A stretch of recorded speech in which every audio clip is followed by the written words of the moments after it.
Okay guys, so today I'm going to be showing you how to go from this to this.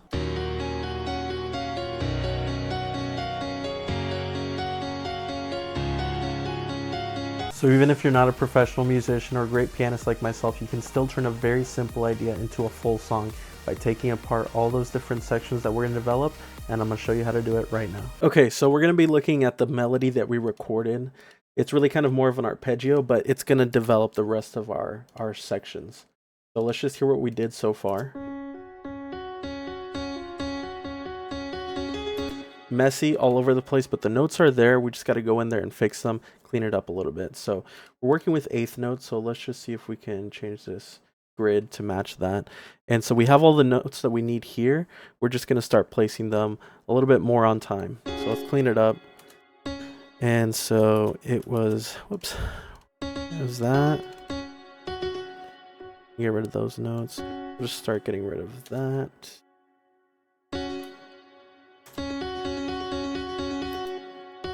And then this one we went down. So the first one was like this. Okay. And then for the next one, it just went up. So what we're going to do is we're going to make it a 4-bar loop because that's always easier to work with. Those are the parameters we're used to, is those 4-bar, 8-bar loops. So let's make that a 4-bar loop. And it's just repeating the whole time, right? The only difference is that for one it goes down and the second one it goes up. So let's make that go up.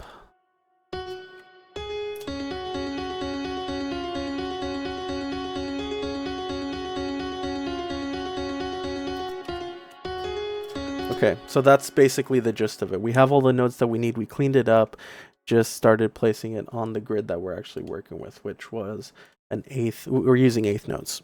So at this point, you might have the melody down and you put it into Ableton and you played it, you know, but you're not exactly sure what key it's in. If you saw, I had the scale on already, but that's because I figured out how to do that. But let me show you how we get that, because you might have this part, but then you're like, okay, but what key am I in so I can start making the chords, the bass notes, and all that other stuff. So what we're going to do is, the easiest way that I found is to just use the tools that we already have, which is the scale function within Ableton. So we're going to just go ahead and fold the notes. And what I like to do is, if you don't know off the bat, just turn on the scale and you're going to see that it's usually set to C major by default. So what we're going to do is just, I want to work in a minor scale though, because you can always just find the relative minor. But what I like to do is just have the scale mode on. And so you see how it's highlighting the notes that are in that scale. Right here, we can see F sharp and C sharp are not in that scale. So an easy way to go about it is just go down the list. So we go to C sharp minor, almost there, but we're still missing that F that's not in that scale. D, back to square one, we only have that single note that's in that scale. D sharp, all our notes are there. So that gives me something to work off of, and we can just go and develop the rest of our parts within that scale. So cool. We know D sharp is the scale that we can work in. And just to make it easy, we're going to just start with the root note. So since we're in D sharp, we can go ahead and just start building our chords. Now, what I like to do is I like to just isolate the individual parts. So I'm going to work on my chords without hearing the part that we came up with already. So let's just deactivate those notes and let's start building our chords. So we're going to start with the root note, D sharp, and I like to do all the root notes first, so like the bass notes, and then we'll just add the triads. So we're going to follow a very simple pattern.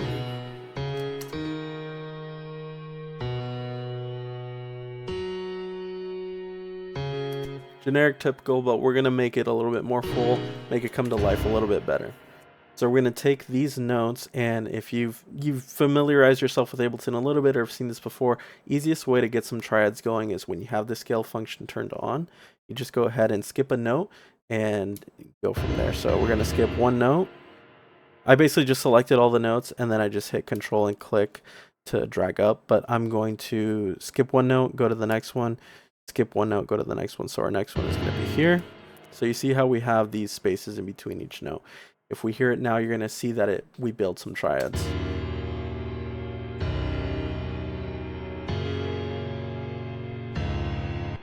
Register's a little bit low because we're in that first octave, so let's space it out a little bit. We're going to take the top two notes and move those up an octave.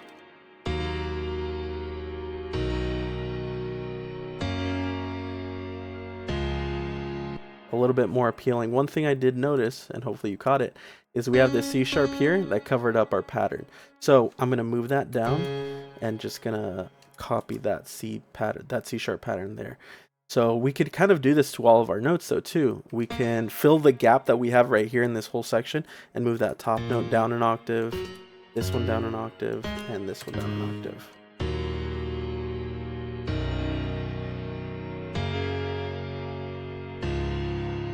Cool. Now this is where you get to play with it a little bit. Maybe we move this up a whole octave so it gives us more room to have these notes up there.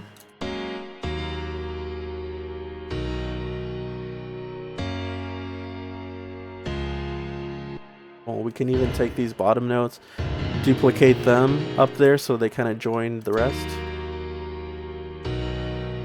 And we have a full sounding chord progression now. Let's turn this back on.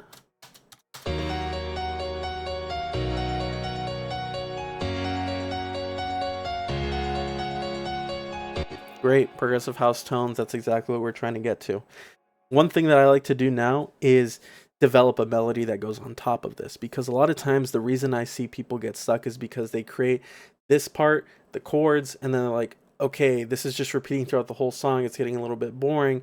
It doesn't make it as interesting to arrange the song with just these two parts. So we're going to come up with another layer. And so we're just going to add on top of it. I like working with the piano because it's easy to hear all the different tones that are happening and seeing if they work together. So when I was originally coming up with this, one thing I noticed is I was just playing with these. And when I was going from G4 to C sharp 3, that's when I heard, or C sharp, that's when I heard this descent. And I was like, ooh, that sounds cool. So we're just going to go back to the scale function and we're going to go ahead and start with G. I think for the sake of showing you this, we're going to go back down an octave. And let's just do it at G4. And we'll actually turn this off for now while we develop it. And so we're just going to go down. So it was G sharp to F sharp. And then I think it was this.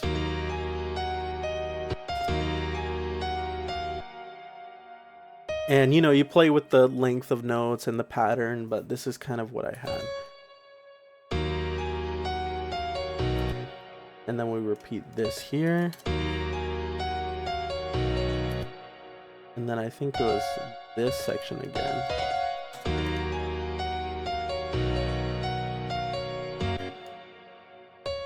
So I think this was like that.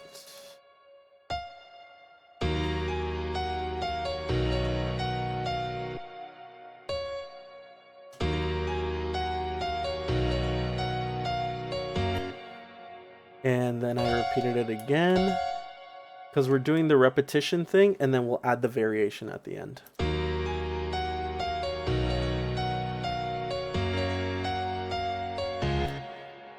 And then for the last notes, it ended up something like this.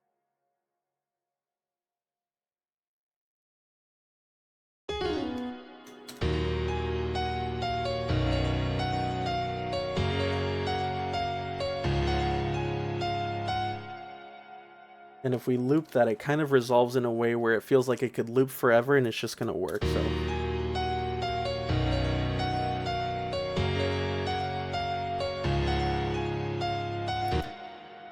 really cool, really easy, and then all of it together.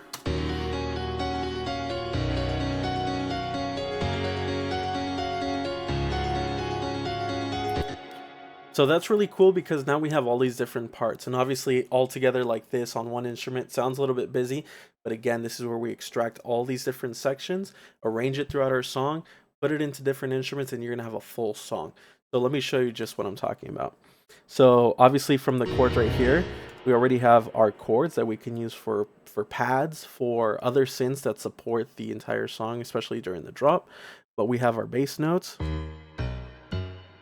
can use that for a sub bass, even our mid bass if we wanted to create like a 16th note pattern, rolling bass type thing. We have this arpeggio type of thing. And that we can use for an intro, throw that on a muted guitar, lots of reverb, delay, space it out. It's going to create kind of like this melancholy, nostalgic vibe. And I'll show you a little bit what this sounds like on those instruments. And then we have the top melody. So, you know, we can put that into our leads. We can use that as our main drop melody.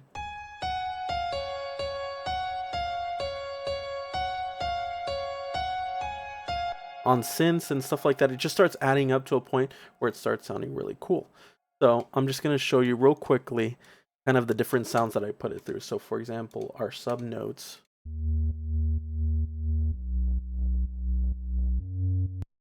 Turn that into this. Just an octave kind of arpeggio with the mid bass here. All these different sounds. And then let's take even this pad. A nice drone. There's that muted guitar I was talking about. Lots of reverb, filter out, EQ, right? Add that with like a re-space.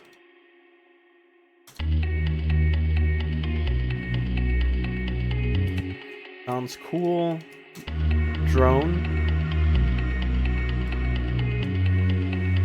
Pads. And here are the lead synths for like the melody.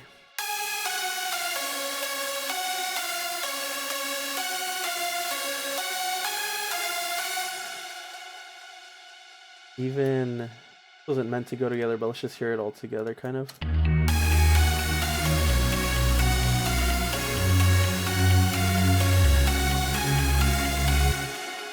The chords.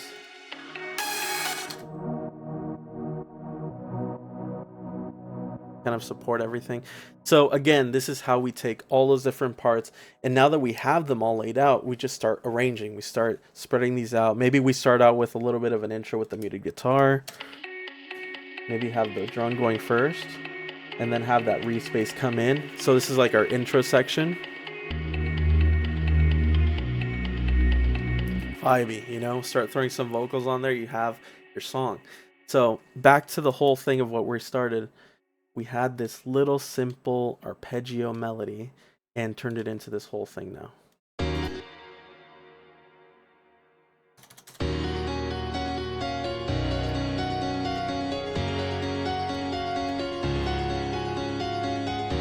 And that's from going from something as simple as this.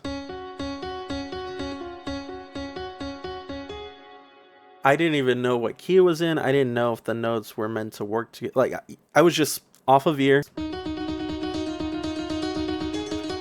and just seeing what worked, and that happened to work. So that's pretty much it. Hopefully this helps you on the next song that you're working on, and if it does, make sure to hit like and subscribe so I can make more videos like this that hopefully help you out, and I'll see you guys in the next one.